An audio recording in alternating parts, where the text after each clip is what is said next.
Good morning. Rajitha Balu ആണ്. ഇന്നും മോഹന ഓർക്കിഡ്സിൽ നിന്നുമുള്ള ഒരു കുഞ്ഞു എപ്പിസോഡാണ്. നമ്മുടെ പ്രിയ ഓർക്കിഡ് ലവർ ഗിനു ചോദിച്ചിട്ടുള്ള ഒരു സംശയത്തിനുള്ള മറുപടി വീഡിയോ ആണ് ഇത്. വീഡിയോ കണ്ടാലും.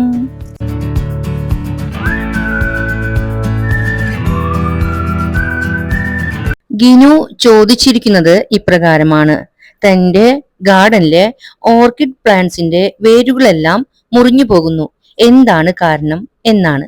ഈ ഒരു ചോദ്യത്തിന് മോഹനേട്ടൻ കൊടുത്തിരിക്കുന്ന മറുപടി കേട്ടാലും.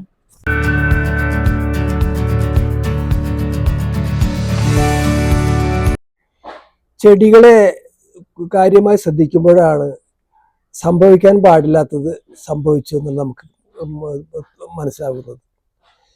ഇപ്പോൾ നിങ്ങൾ പറഞ്ഞത് വേരുകൾ മുറിഞ്ഞു പോകുന്നതെന്നാണ്. വേരുകൾ മുറിഞ്ഞു പോകുന്നതല്ല, വേരുകൾ മുറിച്ചിടുന്നതാണ്.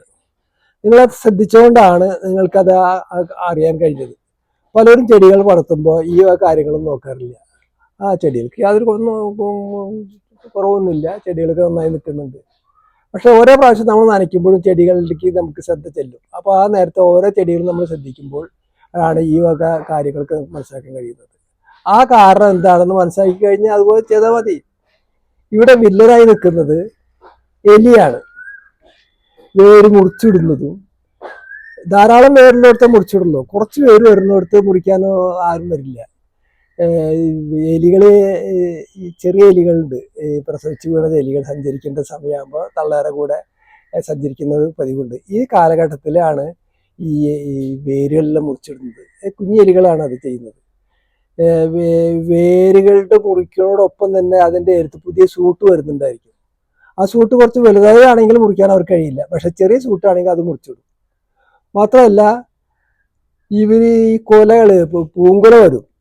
പൂങ്കുല വരണ നേരത്ത് ഒരു 2-3 ഇഞ്ച് പുറത്തേക്ക് പൂങ്കുല വരണ നേരത്ത് ആ പൂങ്കുലേനെ അവർ മുറിച്ചിടുന്ന സ്വഭാവമുണ്ട്. ഇനി പൂങ്കുല പുറത്ത് വന്ന് മുട്ടുകളെല്ലാം തയ്യാറായി നിൽക്കും. മുട്ടുകളിലൊക്കെ വിടർന്ന് നിൽക്കുന്ന, വിരിയല്ല, പൂവ് ആവണതിന് മുന്നേ തന്നെ മുട്ടുകൾ വിരിയാറായി നിൽക്കുന്ന നേരത്ത് ഓരോ മുട്ടുകളെയും മുറിച്ചിടുന്നൊരു സ്വഭാവമുണ്ട്. ചിലപ്പോൾ 2-3 ദിവസം കൊണ്ട് ഒരു പൂവ്, ഒരു 10-30 പൂവുണ്ടാവുന്ന ഒരു പൂങ്കുലയാണെങ്കിൽ അവർ 2-3 ദിവസം കൊണ്ട് മുറിച്ചിടും. ഇതെല്ലാം ചെറിയ ചെടികൾ, ഈ എലികളാണ് ചെയ്യുന്നത്. അപ്പം ഈ എലികളെ നമ്മൾ പിടിക്കാൻ മരുന്ന് കൊടുക്കല്ല, പെട്ടി വെച്ച് പിടിക്കുകയാണ് എളുപ്പം. പെട്ടി വയ്ക്കുക. പെട്ടിയിൽ വയ്ക്കാൻ കിഴങ്ങാണ് ഉപയോഗിക്കേണ്ടത്. കിഴങ്ങാണ് അവർ കൂടുതൽ ആകർഷിക്കുന്നത്. കിഴങ്ങ് വെച്ചാൽ എന്തായാലും പെട്ടിയിൽ അവർ വന്ന് പെടാറുണ്ട്. അങ്ങനെ പെട്ടിയിൽ കിഴങ്ങ് വെച്ച് പിടിച്ചു, പിറ്റേ ദിവസം വെച്ചു, അപ്പോഴും കിട്ടും. അങ്ങനെ ഏത് ദിവസമാണ് കിട്ടാത്തത് ഇത് നോക്കാം. 2-3 എലികളല്ല, ചിലപ്പോൾ 5 എലികൾ വരെ വഴിക്കും കിട്ടാൻ സാധ്യതയുണ്ട്. അപ്പോൾ നിങ്ങൾ ഈ വേര് മുറിച്ചിടുന്നത് എലികൾ തന്നെയാണ്, മറ്റൊന്നും വേര് മുറിച്ചിടാൻ വരില്ല. അതുകൊണ്ട് എലിയാണെന്ന് മനസ്സിലാക്കിയിട്ട് എലിനെ പിടിക്കാനുള്ള മാർഗം എലിപ്പെട്ടി തന്നെയാണ് മാർഗം. അങ്ങനെ ചെയ്തോളൂ. ഇന്നത്തെ കുഞ്ഞു എപ്പിസോഡ് ഇവിടെ പൂർണ്ണമാവുകയാണ്. ഇതുപോലെയുള്ള നല്ല നല്ല വീഡിയോകളിലൂടെ ഇനിയും കാണാം. Till then take care. Bye bye.